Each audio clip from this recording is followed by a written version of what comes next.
जो ये दिखाई दे रहे हैं लाल, तो एक साथ इतनी जगह जो है ग्लेशियर लेक और ग्लेशियर वो हुए। ये उत्तरकाशी के पास है। नीचे ये बड़ा भारी शहर दिखाई दे रहा है, ऊपर से वो पूरा डिजास्टर हो रहा है क्योंकि अर्थक्वेक के बाद वहाँ पर आपने सुना होगा 2091 में ये 2021 में 7 फरवरी को जोशीमठ के पास रैणी एक जगह है, वहाँ पर जो नंदा देवी नेशनल पार्क है उसके अग्रभाग में एक परियोजना थी। हमने पहले ही आशंका जता दी थी कि यहाँ परियोजना मत बने, लेकिन उन्होंने जिद में वो परियोजना बना दी थी, उसके कारण वो पूरा नष्ट हो गया था। और फिर जो 500 मेगावाट की परियोजना थी तपोवन, वहाँ पर उस पूरे इलाके में 205 लोग भी मारे गए थे। तो इससे जो कुछ भी कार्य वहाँ पर तो ज़रूर होना चाहिए, हमें बिजली चाहिए, पानी चाहिए, लेकिन उसमें वैज्ञानिकों को बाद में पूछते हैं, बाद में पूछने के बजाय पहले ही उनकी राय ली जाए। अगला ये हिमालय में गड़बड़ी होगी इन तीनों प्रदेशों में। तो आप देख लीजिए कि देश के इतने जैसे कानपुर इत्यादि इतने सारे शहर जो हैं उससे प्रभावित होंगे, न केवल हमारे देश के बल्कि पूरे दक्षिणी एशिया उससे प्रभावित हो सकती है। तो हिमालय का महत्व जो है इसलिए भी बहुत ज़रूरी है। और जो क्लाइमेट चेंज के कारण जैसे मैंने बताया कि एक साथ इतने ग्लेशियर पिघल रहे हैं क्योंकि तापमान बढ़ रहा है, तो इस सब को समझने की आवश्यकता है।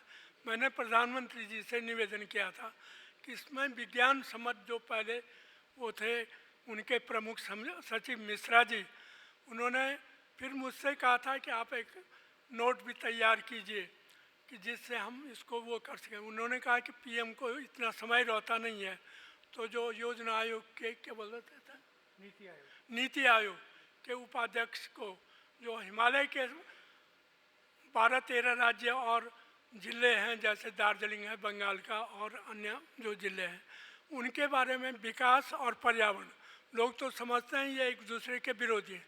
विरोधी नहीं बल्कि एक दूसरे के पूरक हैं।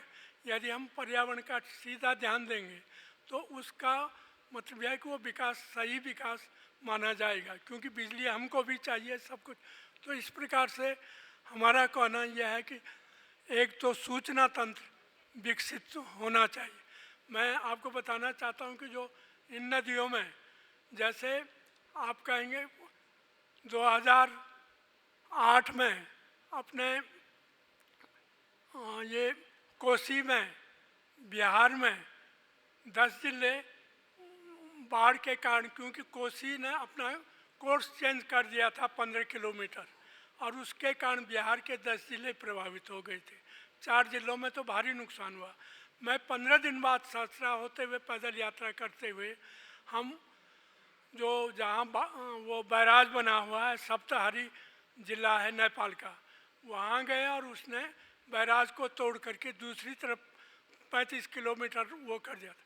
क्योंकि अब आप कहेंगे कि नेपाल का और कोसी बैराज का जो अंतर संबंध है, क्योंकि नेपाल में पेड़ काटे गए, वो भी हिमालय है, और वहाँ अतिवृष्टि हुई तो वो मिट्टी सारी उस बैराज में आ गई थी।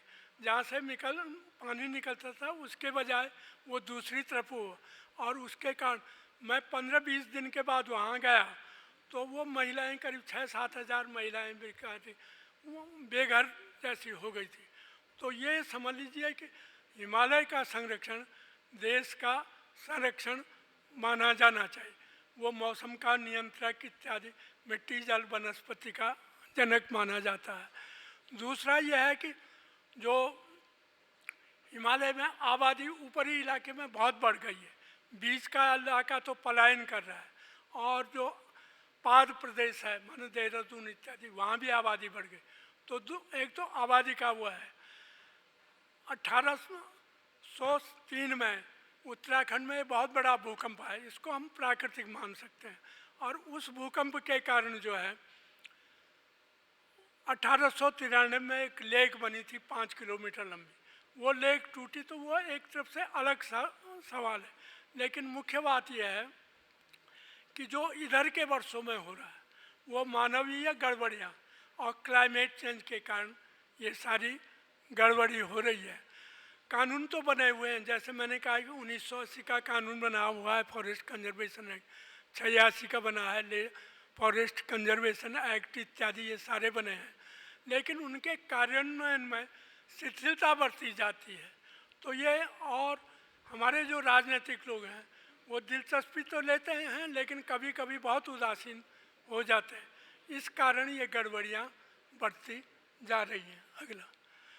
अगला तो इस प्रकार से आज आवश्यकता है इस इलाके में, हिमालय में हरियाली आनी चाहिए।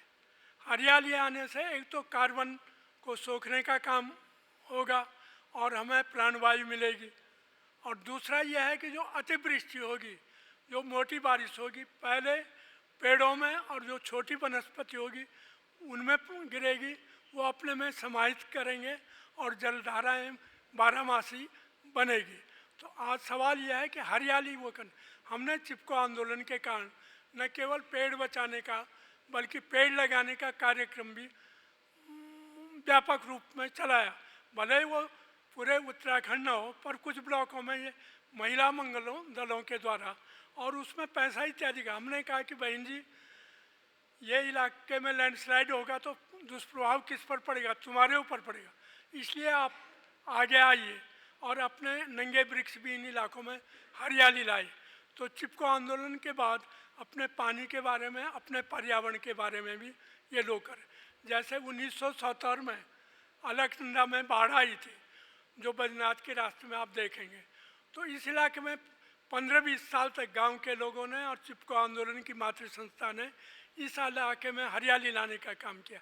अगला तो ये हरियाली वहाँ पर आ गई है अलकनंदा में, जो 2021 में रैणी, ऋषिगंगा में, जोशीमठ, दसा।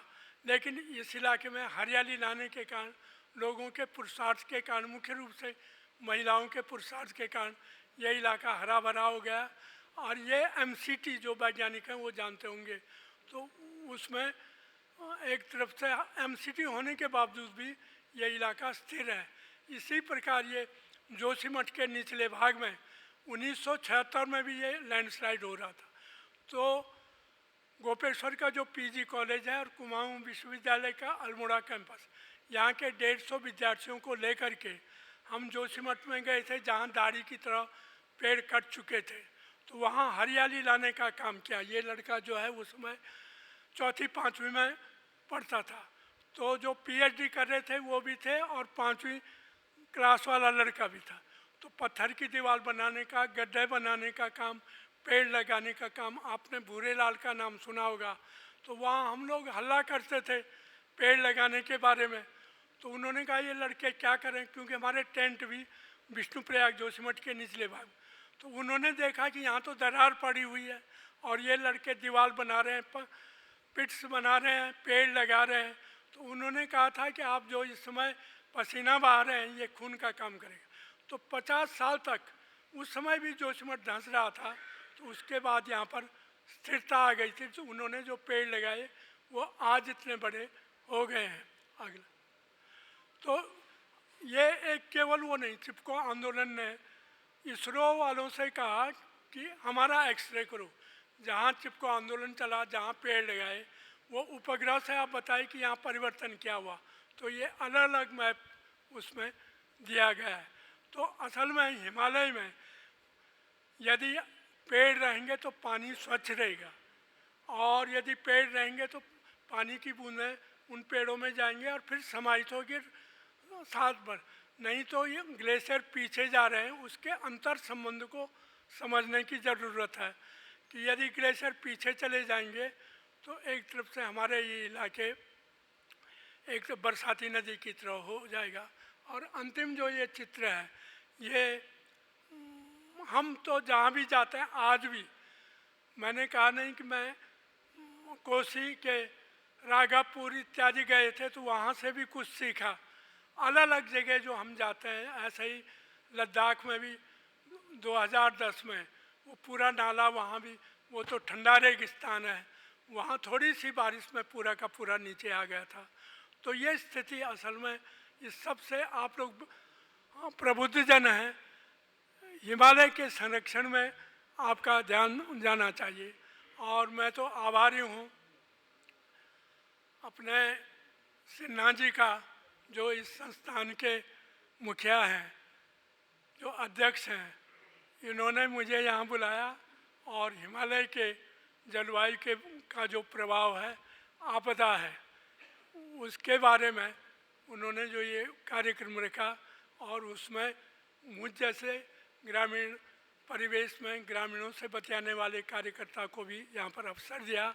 उनका तथा मेडेकर जी का हृदय से आभार करता हूँ और कृतज्ञता ज्ञापित करता हूँ और आप सब लोगों को प्रणाम, धन्यवाद।